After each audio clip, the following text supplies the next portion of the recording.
Je vais donc vous présenter une partie de mon travail doctoral. D'accord. Je vais donc vous présenter une partie de mon travail doctoral sur les représentations de la sexualité chez les médecins et les infirmières dans le champ du cancer. Et la présentation d'aujourd'hui, ça s'inspire vraiment du thème du colloque sur est-ce que finalement le sexe, le genre des soignants et des patients en présence a un impact sur le soin et spécifiquement sur le soin en santé sexuelle. Je voulais juste refaire un petit point sur la littérature, sur le lien entre cancer et sexualité, parce que ça nous apprend vraiment quelque chose sur la façon dont est construite justement la sexualité des hommes et des femmes dans le champ de la maladie. Avec un changement de paradigme sur la construction du lien entre cancer et sexualité, on est passé de la sexualité comme cause de l'apparition du cancer au cancer et à ses conséquences sur la sexualité des patients. Et on est actuellement dans un véritable enjeu de santé publique avec une atteinte portée à la sexualité pour 75% des patients du fait du cancer et de ses traitements, selon l'enquête La vie 2 ans après le cancer, qui a été menée 2 fois de suite, et les résultats sont à chaque fois aussi probants. Et surtout, ce que déclarent les patients, c'est un manque de communication de la part des professionnels de santé sur ces questions-là. Et avec une question, est-ce qu'on se dirige vers une nécessaire prise en charge de la sexualité ? C'est un petit peu l'enjeu en ce moment, à se dire finalement une bonne qualité de vie sexuelle, ce serait un bon facteur prédictif pour la rémission du cancer. Donc ça veut dire une injonction très forte en direction des professionnels de santé à prendre ça en charge. Sauf que les professionnels de santé sont un peu démunis avec ces questions, on y reviendra tout à l'heure. Sur toutes ces enquêtes qui sont actuellement menées sur le cancer et la sexualité, plusieurs éléments sont à retenir. D'une part, c'est la surreprésentation des travaux sur le cancer du sein et le cancer de la prostate, ce qui est assez intéressant parce que ça ancre vraiment la sexualité dans le biologique. Toutes ces enquêtes ont une vision biomédicale et sexologique de la sexualité, et surtout une approche très différentialiste de la sexualité, avec ce qu'on pourrait résumer de la façon suivante, c'est-à-dire que d'un côté on a une sexualité féminine et de l'autre côté une fonction sexuelle masculine. Et la dernière chose, c'est que toutes ces enquêtes sont centrées principalement sur le couple implicitement hétérosexuel. Vous loupez des magnifiques images, mais bon, c'est pas grave, je vais continuer quand même. Ces enquêtes sur le lien entre cancer et sexualité et sur la qualité de vie des patients mettent les professionnels de santé en général dans une position un peu difficile, où en gros ils ne font pas leur travail de s'occuper de cet aspect de la qualité de vie. Ces enquêtes-là, une visée assez utilitaire, relativement utilitariste, avec donc des recommandations pour enjoindre les soignants à être proactifs dans la nécessaire prise en charge de la sexualité. Les quelques enquêtes qui ont été faites...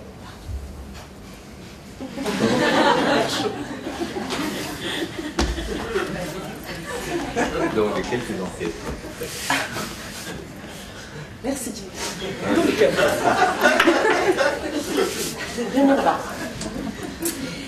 Donc, dans les quelques enquêtes qui ont été faites de façon spécifique sur les soignants et la prise en charge de la sexualité, elles sont en général sur les attitudes et sur les résistances qu'ils mettent en place pour ne pas aborder ces questions-là, et surtout elle révèle un paradoxe entre le discours et la pratique. Donc un paradoxe entre l'idéal et le réel, avec à la fois un discours idéal sur une nécessité de prendre en compte et en charge la sexualité pendant et après le cancer, mais il se retrouve confronté à une difficulté dans la réalité, dans l'abord effectif de ces questions. Donc on en arrive à la situation en France très rapidement. Il y a une absence cruelle, un manque cruel de formation sur la sexualité, que ce soit chez les médecins ou chez les infirmières. La sexualité est principalement enseignée d'un point de vue biomédical, et ce qui manque aux soignants et ce que tous déclarent, c'est surtout un manque d'outils communicationnels. Absence de protocole de prise en charge systématisée de la sexualité, et pas de répartition actuellement du travail entre les différents soignants dans les services pour prendre en charge la sexualité.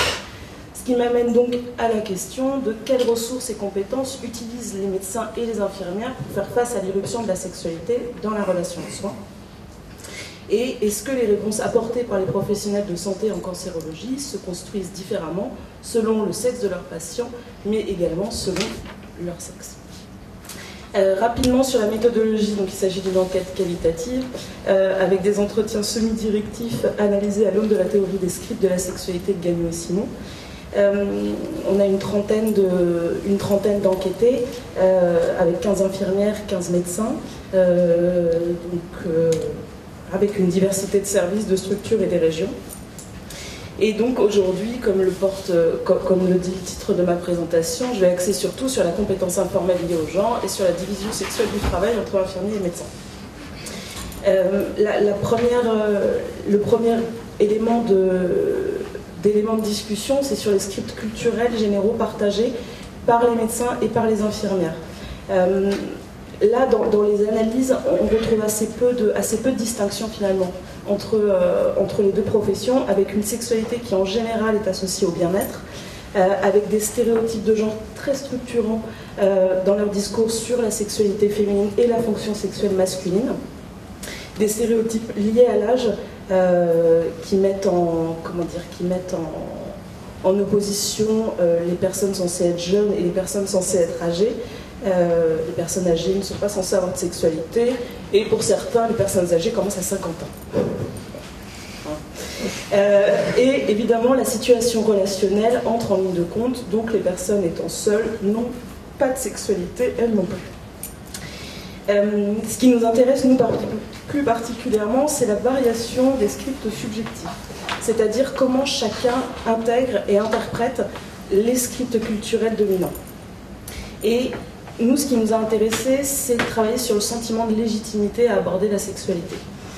Et on peut estimer qu'elle varie, donc déjà selon la relation subjective à la sexualité qu'ont les médecins et les infirmières, avec une dichotomie entre l'embarras et l'aisance basée sur l'expérience à la fois professionnelle et personnelle liée à la sexualité, mais également aussi une interprétation subjective des scripts culturels de la sexualité décrits précédemment.